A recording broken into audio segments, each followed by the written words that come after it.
আমার দিয়ে এসব আর হবে না, আমার বুঝতে পারিছি। ওই গিন্নি কি শোনে যে আমার দিয়ে এসব হবে না? বুঝতে পারিছি আমার এ মরণ ছাড়া গতি নাই। কি হস দাদা? আর শুনিসনি, এই ধান লাগিব না তাও কইলে তো ধানটা লাগা লাগিয়েছে আষাঢ়ি বৃষ্টির জন্য আমাকে সারিল। কোন ধান দাদা? এই যে বাঁচিয়া ছোট ধানটা লাগিলাম কেবল। বাসিয়া ধান লাগাইছো? হ্যাঁ, বাইকরে ভকাম তোমার। ওই যে নাম কইলে দিন কি সুবললতা নাকি সুবললতা, সুবললতা? ও যাই হোক হবি। সুবললতা? ও তাই তাই বয়সটা আমার বেরিয়ে গেছে। এই তা আমি সমস্যা কিভাবে ফক্কর বুঝবো? সে বই তো তোমার মনে হয় আগে মেলা হয়েছিল।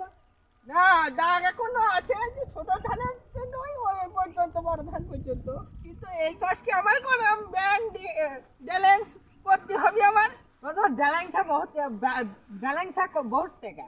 হ্যাঁ আছে, কিছু না আছে। তুমি আর ছাল করতে গিয়েছো?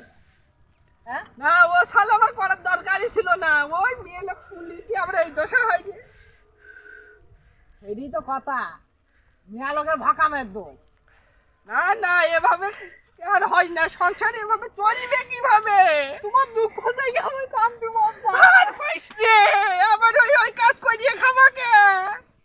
তুমি ভাই, তুমি এটাই করো, আমি দেখবো না। তুমি বাড়ি যাও। তুমি তুমি ব্যাঙ্গাস ব্যাঙ্গাস নাকি? হয় হয়, ওই ব্যাংক ব্যালেন্সই দেখাশোনা করতে হবে আমার। তুমি ব্যাঙ্গাসে ঠেকাও। সেই কি বাড়ির লোক বোঝে? আমি দেখবো দাদা, আমি দেখবো। তোমার দুঃখ করিল কি আমার এই জুংলার মধ্যে যাচ্ছে এখন।